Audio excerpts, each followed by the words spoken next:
Believe it or not, we're just a few weeks away from the 2022 edition of CES, the annual consumer electronics show that usually involves tens of thousands of people crowding around the Las Vegas Convention Center and other locations throughout Sin City. For 2022, however, companies and attendees are taking a dual approach to CES with a mix of in-person and virtual events. But regardless of how the show itself is structured, it's still worth exploring what, if any, surprises might be in store for avid cord cutters and streamers out there. So if you're curious what the January event might hold, stay tuned, because in this video we're going to talk about 5 things to watch out for at CES 2022.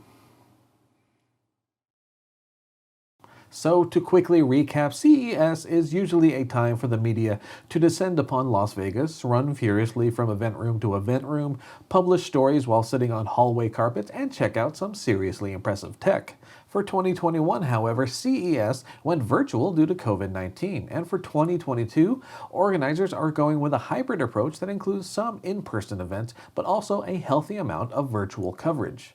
For 2022, CES is set to kick off on January 5th, although media coverage will start a bit earlier on January 3rd. But that's just the medium. What really matters are the messages, and so we're going to talk a bit about what we expect from this year's show. And to kick things off, let's talk about ATSC 3.0, otherwise known as NextGen TV. Prediction: rapidly accelerating NextGen TV adoption. So in case you haven't heard, ATSC 3.0 is the newest standard for over-the-air broadcasting, and it opens up some interesting potential capabilities, including up to 4K resolution and more advanced audio support. And for 2021, we've been following along as markets around the country have started converting stations to support the new standard. Now, to be clear, these transitions don't automatically mean you can start enjoying 4K content over the air from the get-go. We'll still need compatible content and compatible hardware to really leverage the new standard's full potential. But getting TV stations to support the standard is a major initial step, and by the end of 2021, the industry expects some 45% of U.S. households to be within range of a next-gen TV station. And so as we head into 2022, we're expecting efforts to continue accelerating, with more and more stations coming online and, crucially, more consumer hardware supporting the standard. We've already seen companies like Silicon Dust release products with ATSC 3.0 tuners built in, and we expect even more industry support in 2022 and beyond. And that includes TV sets from major manufacturers. Companies like LG, Samsung, and Sony have already introduced TV sets with ATSC 3.0 support, and we expect more to follow in 2022. So if you're planning on following along at CES 2022 as it progresses, definitely keep an eye out for more consumer gear with next-gen TV support built right in. It should be interesting. HDMI 2.1 coming to more TVs, including more affordable models. It turns out ATSC 3.0 isn't the only relatively new standard making its way to more and more hardware of late. No, there's also HDMI 2.1, which more than doubles the bandwidth of previous HDMI versions, but also requires compatible inputs and new cables to work at its fullest. The new standard's increased bandwidth allows for things like 4K resolutions at 120 frames per second. Other perks include gamer-friendly features like auto low latency mode and the variable refresh rate, which theoretically allow for more responsive and smoother gameplay. And the arrival of new game consoles from Microsoft and Sony have helped spur the industry to release more TVs with HDMI 2.1 input on board. For 2022, we're expecting HDMI 2.1 to trickle down to more and more TV models and not just the higher-end options. Personally, I'm not expecting the standard to become quite universal on new models just yet, but I'm more than willing to be surprised. More realistically, HDMI 2.1 will likely be less of an anomaly this year, but still something you should double-check on a given TV spec sheet if it's something you're looking for. And by the way, now is a good time to remind folks that you should not assume that a TV or monitor boasting HDMI 2.1 support automatically includes all of those fancy features, like auto low latency mode or variable refresh rate.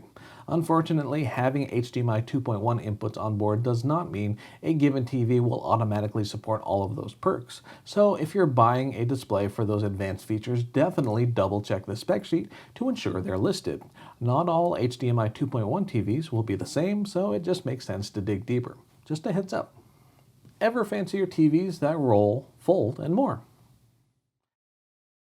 Speaking of TVs, it's a pretty safe bet. We'll still see some more outlandish luxury TV models. We're talking about displays like LG's rollable disappearing OLED R, which is now available to consumers after being a CES centerpiece for several years. Of course, when it officially went on sale, we saw prices of around $100,000, so yes, we're talking about the highest of high-end TVs.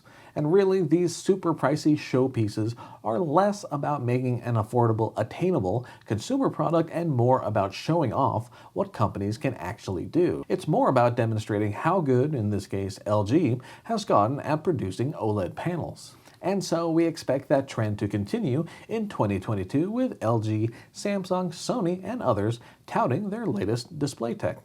Feature-rich hardware with a focus on remote work. From outlandish displays to something more practical, we're also predicting more products that make remote working more comfortable and productive. Of course, the COVID-19 pandemic has forced a lot of companies to embrace working from home, at least for the time being. But many companies seem to be leveraging the practice more often, and last year we started to see products that made working from home more feasible.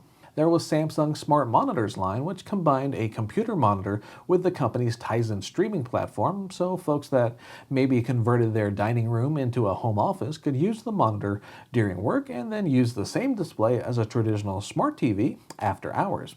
So it wouldn't surprise us at all to see more convergence ideas that make working at home less complicated.